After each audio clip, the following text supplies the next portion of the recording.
મકર સંક્રાંતિ એટલે કે આ દિવસથી છે સૂર્યજી છે એ મકર રાશિમાં પ્રવેશ થાય. આ દિવસે કહેવાય છે કે જે વિશ્વ પિતામાં છે એને એ આજના દિવસે મર્યા હતા. પછી આજના દિવસથી જે રવિ ક્રોપ હોય એનું આજે હાર્વેસ્ટનો ફેસ્ટિવલ છે એ મકર સંક્રાંતિ. જે રીતના સાઉથમાં જોઈએ તો પોંગલ ને એ બધા જે ફેસ્ટિવલ હોય અને એ બધા છે એ હાર્વેસ્ટ ફેસ્ટિવલ ને એટલે મકર સંક્રાંતિ. પછી આપણે એક તો તહેવાર તરીકે ઇન્ડિયા એટલું ડાયવર્સ કન્ટ્રી છે કે એમાં તહેવાર આવતા જ રહેતો એ એક આ તહેવારનો ભાગ છે. પછી કેટલાક લોકો એવું માને છે કે ગંગાજી છે એમાં આજના દિવસે જે ડૂબકી લગાવીએ ટાઈપ ઓફ હોલિડે હોય છે.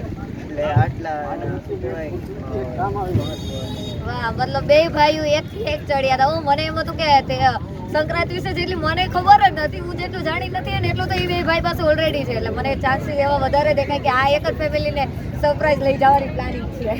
હજી આપણે એક છોટું લાલ આપણા રહી ગયા છે, આપણે એની સાથે વાત કરીએ. તારું નામ શું છે? નિહાલ. તું કેટલામાં સ્ટડી કરે છે? કેટલામું ભણે? તો તને પતંગ ચગાવતા આવડે છે? કેટલી આવડે?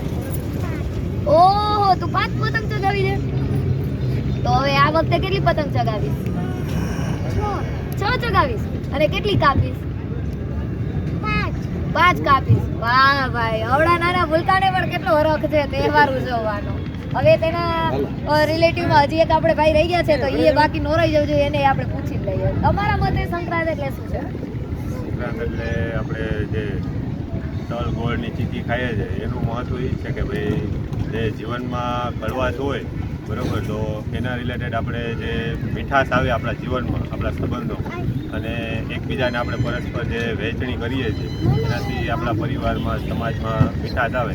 એટલા માટે જ આપણે તલ ગોળ ચીકી છે એ આપણે વહેંચણી કરીએ છીએ અને આમ જ આપણે સંક્રાંતનો ઉત્સવ છે એ ઉજવતા રહેલા. વાહ વાહ વાહ, થેન્ક યુ થેન્ક યુ.